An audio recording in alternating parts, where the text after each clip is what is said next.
ಈ ಹಿಂದೆ ನಡೆದಂಥ ಘಟನಾವಳಿಗಳಲ್ಲಿ ಇವರು ಯಾಕೆ ಶಿಸ್ತು ಕ್ರಮ ಕೈಗೊಳ್ಳಿಲ್ಲ? ಕೇವಲ ಶಿಸ್ತು ಕ್ರಮ ಕೈಗೊಳ್ಳಲಿಕ್ಕೆ ಮುಸಲ್ಮಾನರು ಮಾತ್ರ ಸಿಗೋದಾ? ನಿಮಗೆ ಮುಸ್ಲಿಂ ಲೀಡರ್ಸ್ ಮಾತ್ರ ಸಿಗೋದಾ? ಬೇರೆಯವರು ಮೇಜರ್ ಕಮ್ಯುನಿಟಿಯವರು ಅಥವಾ ಬಲಾಢ್ಯರು ಏನೇ ತಪ್ಪು ಮಾಡಿದರೂ ಕೂಡ ಅವರ ಮೇಲೆ ಶಿಸ್ತು ಕ್ರಮ ಆಗೋದಿಲ್ಲ, ಅವರ ಮೇಲೆ ಎಂಕ್ವೈರಿ ಆಗೋದಿಲ್ಲ. ಇದರಿಂದ ನೀವೇನು ತಪ್ಪಿಸ್ಕೊಂಡು ಹೋಗ್ತೀವಿ ಅಂತ ತಿಳ್ಕೊಳ್ಬೇಡಿ ಕಾಂಗ್ರೆಸ್ ಪಕ್ಷದವರು. ದಾವಣಗೆರೆ ಒಂದು ಸ್ಯಾಂಪಲ್ ಮಾತ್ರ, ದಾವಣಗೆರೆ ಒಂದು ಸ್ಯಾಂಪಲ್ ಮಾತ್ರ. ನೋಡ್ತಾ ಇರಿ 2028ರಲ್ಲಿ ನಿಮ್ಮ ಪರಿಸ್ಥಿತಿ ಏನಾಗ್ತಾಯಿದೆ ಅಂತ ಕಾದು ನೋಡಿ. ಇದು ದುರಂತ ಸರ್ ನಮ್ಮದು. ಕಾಂಗ್ರೆಸ್ನ ಅಂದರೆ ಕಾಂಗ್ರೆಸ್ನಲ್ಲಿರುವಂಥ ಮುಸ್ಲಿಂ ನಾಯಕರುಗಳು ಇದನ್ನು ಪ್ರಶ್ನೆ ಮಾಡಬೇಕಲ್ಲ, ಇಂಥ ಒಂದು ದೊಡ್ಡ ಅನ್ಯಾಯವನ್ನು ಪ್ರಶ್ನೆ ಮಾಡಬೇಕಲ್ಲ.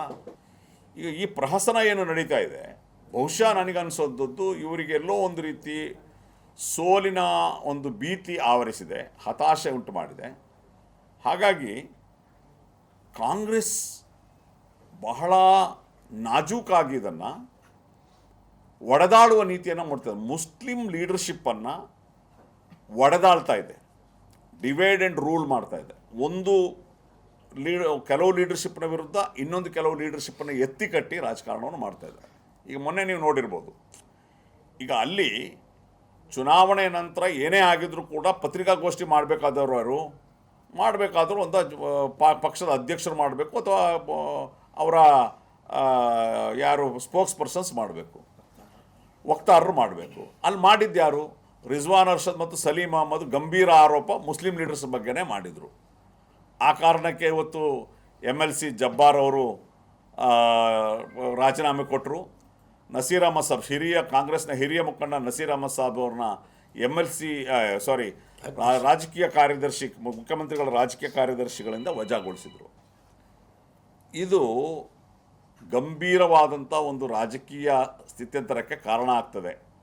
ಯಾಕೆಂತ ಹೇಳಿದ್ರೆ, ಈ ಹಿಂದೆ ನಡೆದಂಥ ಘಟನಾವಳಿಗಳಲ್ಲಿ ಇವರು ಯಾಕೆ ಶಿಸ್ತು ಕ್ರಮ ಕೈಗೊಳ್ಳಿಲ್ಲ? ಕೇವಲ ಶಿಸ್ತು ಕ್ರಮ ಕೈಗೊಳ್ಳಲಿಕ್ಕೆ ಮುಸಲ್ಮಾನರು ಮಾತ್ರ ಸಿಗೋದಾ? ನಿಮಗೆ ಮುಸ್ಲಿಂ ಲೀಡರ್ಸ್ ಮಾತ್ರ ಸಿಗೋದಾ?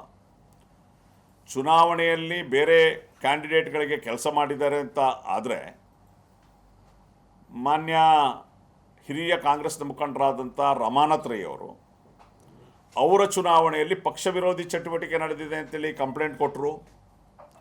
ಯಾರನ್ನಾದರೂ ತಲೆದಂಡ ಮಾಡಿದಿರಾ ನೀವು? ನಂಬರ್ 2, 2012ರಲ್ಲಿ ಇಕ್ಬಾಲ್ ಅಹಮದ್ ಸರ್ಡಿಗೆ ಅವರು MLCಗೆ ನಿಂತಿದ್ದರು, ಕಾಂಗ್ರೆಸ್ ಪಕ್ಷದ ಅಧಿಕೃತ ಅಭ್ಯರ್ಥಿಯಾಗಿ. ಭೈರತಿ ಸುರೇಶ್ರವರು ಇಂಡಿಪೆಂಡೆಂಟ್ ಆಗಿ ನಿಂತರು. ಕಾಂಗ್ರೆಸ್ನ MLAಗಳು ಕ್ರಾಸ್ ವೋಟ್ ಮಾಡಿದರು. ಶಿಸ್ತು ಸಮಿತಿ ರಚನೆ ಆಯಿತು, ಎಂಕ್ವೈರಿ ಆಯಿತು. ಎಂಕ್ವೈರಿಯಲ್ಲಿ ಭಾಳ ಸ್ಪಷ್ಟವಾಗಿ ಹೇಳಲಾಯಿತು, ಕಾಂಗ್ರೆಸ್ನ MLAಗಳು ಕ್ರಾಸ್ ವೋಟ್ ಮಾಡಿದ್ದಾರೆ ಅಂತ. ಯಾರ ಮೇಲೂ ಶಿಸ್ತು ಕ್ರಮ ಆಗಲಿಲ್ಲ. ನಂಬರ್ 3, ಶಾಮನೂರು ಶಿವಶಂಕರಪ್ಪನವರು ಬಹಿರಂಗವಾಗಿ ಶಿವಮೊಗ್ಗದಲ್ಲಿ ರಾಘವೇಂದ್ರ ಗೆಲ್ಲಬೇಕು BJP ಅಭ್ಯರ್ಥಿ ಅಂತ ಸ್ಟೇಟ್ಮೆಂಟ್ ಕೊಟ್ಟರು. ಅವರಿಗೊಂದು ನೋಟಿಸು ಕೂಡ ಕೊಡಲಿಲ್ಲ.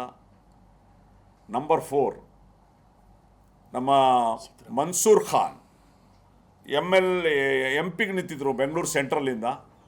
ಚುನಾವಣೆ ಆದ ನಂತರ ನನ್ನ ಪಕ್ಷದ ಶಾಸಕರೇ ನನಗೆ ವಿರೋಧವಾಗಿ ಕೆಲಸ ಮಾಡಿದರು ಅಂತೇಳಿ ಬಹಿರಂಗವಾದ ಸ್ಟೇಟ್ಮೆಂಟ್ ಕೊಟ್ಟರು.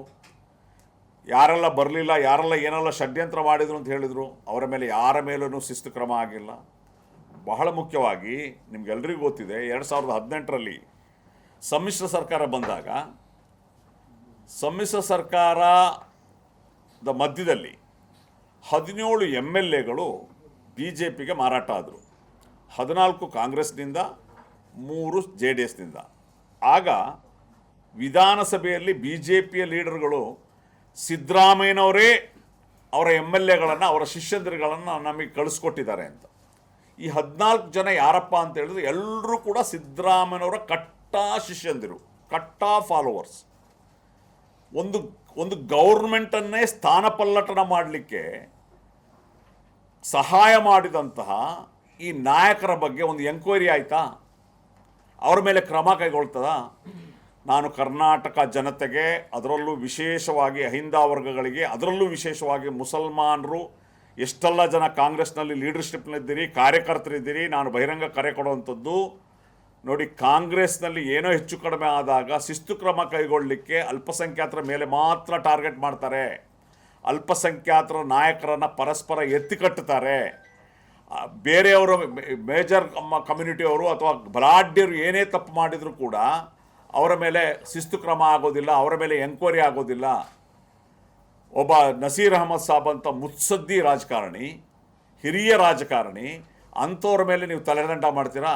ಇನ್ನೂ ನಿಮಗೆ ಇನ್ನು ಎಂಕ್ವೈರಿ ಆಗಬೇಕು, ಅದರ ಡೀಟೇಲ್ ಬರಬೇಕು, ಎಲ್ಲ ಬರಬೇಕು. ಇಷ್ಟು ಬೇಗ ನೀವು ತರಾತುರಿಯಲ್ಲಿ ಈ ಹಿಂದೆ ಯಾಕೆ ಆಗಲಿಲ್ಲ? ಯಾರ ಮೇಲೂ ಕ್ರಮ ಕೈಗೊಳ್ಳಿಲ್ಲ ಯಾಕೆ? ಹಾಗಾಗಿ ಇದು ಅಲ್ಪಸಂಖ್ಯಾತರನ್ನು ಟಾರ್ಗೆಟ್ ಮಾಡಿಕೊಂಡು ಕಾಂಗ್ರೆಸ್ ಮಾಡ್ತಾ ಇರೋಂಥದ್ದು. ಕಾಂಗ್ರೆಸ್ ಮುಸ್ಲಿಮರನ್ನು ಒಡೆದಾಳ್ತಾ ಇದೆ, ಮುಸ್ಲಿಂ ನಾಯಕತ್ವವನ್ನು ವಿಭಜಿಸ್ತಾ ಇದೆ. ಈ ಎಚ್ಚರಿಕೆ ಪ್ರತಿಯೊಬ್ಬ ಕಾಂಗ್ರೆಸ್ ಕಾರ್ಯಕರ್ತನಿಗೆ ಮತ್ತು ನಾಯಕರಿಗೆ ಮತ್ತು ಮುಸ್ಲಿಂ ಸಮುದಾಯಕ್ಕೆ ಇರಬೇಕು. ಇದರಿಂದ ನೀವೇನು ತಪ್ಪಿಸ್ಕೊಂಡು ಹೋಗ್ತೀವಿ ಅಂತ ತಿಳ್ಕೊಳ್ಬೇಡಿ ಕಾಂಗ್ರೆಸ್ ಪಕ್ಷದವರು. ದಾವಣಗೆರೆ ಒಂದು ಸ್ಯಾಂಪಲ್ ಮಾತ್ರ, ದಾವಣಗೆರೆ ಒಂದು ಸ್ಯಾಂಪಲ್ ಮಾತ್ರ. ನೋಡ್ತಾ ಇರಿ 2028ರಲ್ಲಿ ನಿಮ್ಮ ಪರಿಸ್ಥಿತಿ ಏನಾಗ್ತಾಯಿದೆ ಅಂತ ಕಾದು ನೋಡಿ. ಕರ್ನಾಟಕದ ಜನತೆ ನಿಮಗೆ ತಕ್ಕ ಪಾಠ ಕಲಿಸ್ಲಿಕ್ಕಿದ್ದಾರೆ. ಕಾಂಗ್ರೆಸ್ನವರು ಅವರಷ್ಟಕ್ಕೆ ಅವರು ಕೆಲಸ ಮಾಡಿಕೊಂಡಿದ್ದಾರೆ. ನಾವಿದನ್ನು ಪ್ರಶ್ನೆ ಮಾಡಬೇಕಾ ಅಥವಾ ನೀವು ಇದನ್ನು ಪ್ರಶ್ನೆ ಮಾಡಬೇಕಾ? ಅಲ್ಲ, ನಾನು ಬೇರೆ ವಿಚಾರಕ್ಕೆ ಪತ್ರಿಕಾಗೋಷ್ಠಿ ಕರೆದದ್ದು.